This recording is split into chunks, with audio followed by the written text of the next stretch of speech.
Like I said, this was a film by Quentin Dupieux. The actors, I wasn't really aware of many of them. They're smaller actors, but I thought that they gave a pretty good, they gave a decent performance. The movie itself does keep you guessing a little bit, but at the same time... what is it about, Richard? What is it about? This is the most premise-y movie we're going to talk about today. Okay. You got to give the premise. The premise is that a rubber tire gains life, sentient life, and it basically gets psychic powers and can blow things up with its mind. There's a lot of other things that kind of are part of the background but foreground at parts, and they break the fourth wall. There's a lot of stuff going on in this film. But the main gist is there's a tire that gets psychic powers. Yeah. And that's what you get. But it is, I mean, overall, it is a monster movie, basically. It's just a tire. Yeah. They even pick at him, they chase him down, that kind of thing. But I actually really enjoyed this movie. I'd give it a B all in all, but this is the reason why I wouldn't give it a little higher, like a B+, is because I don't know if the director was as intentional.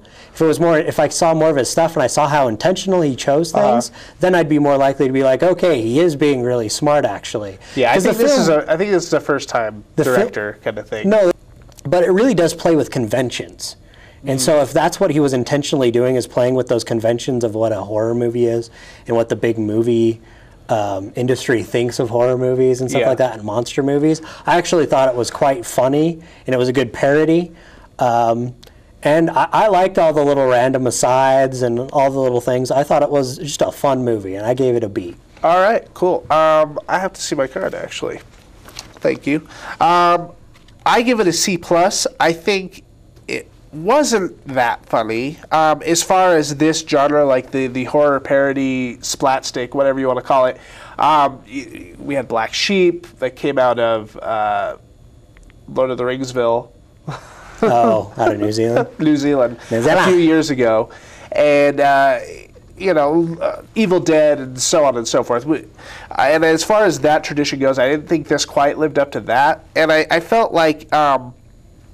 it's very premise oriented, it's very high concept, and that's fine. And I was willing to have fun with that, but I felt like the movie didn't have confidence in the premise, and so it tried to make up for that by having all this metaphysical stuff, all of this fourth wall stuff, where the characters are winking at the camera and reminding you it's a movie and stuff like that.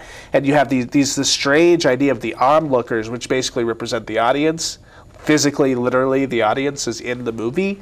And I didn't really see how much of that was really helping anything. I felt like there's two movies in this movie, and one of them is a lot more fun than the other one. And I felt that it was trying to be more highbrow than it needed to be. See, I completely disagree with you, because I saw it less as the splat stick. It did have that quality because it's a tire blowing up things with its mind, its quote-unquote mind. But the fourth wall and everything like that, to me, was talking more about the conventions of the industry and stuff like that. It became more of a film about film. And see, but that's why I said it depends on what the director's done in the past and to see what his credibility is. It's true. I agree that is what he was trying to do. I just didn't see how it fit in this movie. When I see a movie called Rubber about a killer tire, I don't want to see 8.5 with a tire. No, see, that's why I disagree with you, because, I mean, it's so ridiculous. Yeah. Like the other splat stick, I mean, it's like a sheep or something a little bit more...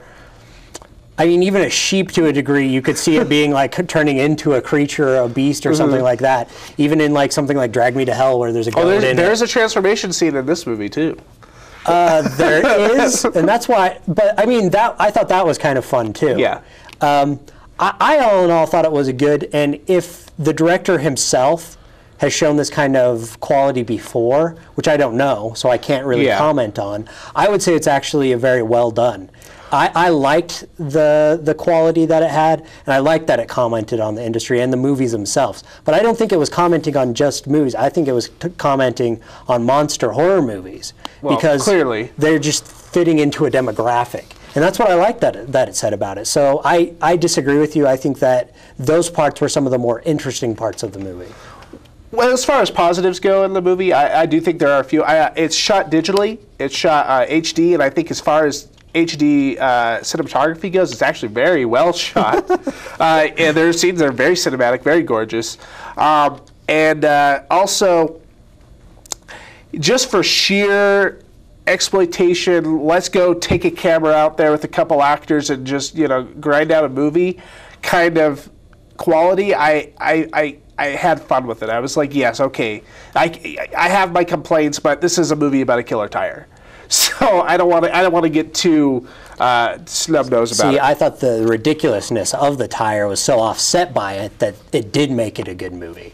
Like if this was about some creature that climbed out of like the desert, whatever, radiation, blah, blah, blah, then okay, then it would be like, it's kind of borderlining. But because they went so ridiculous, I was like, okay.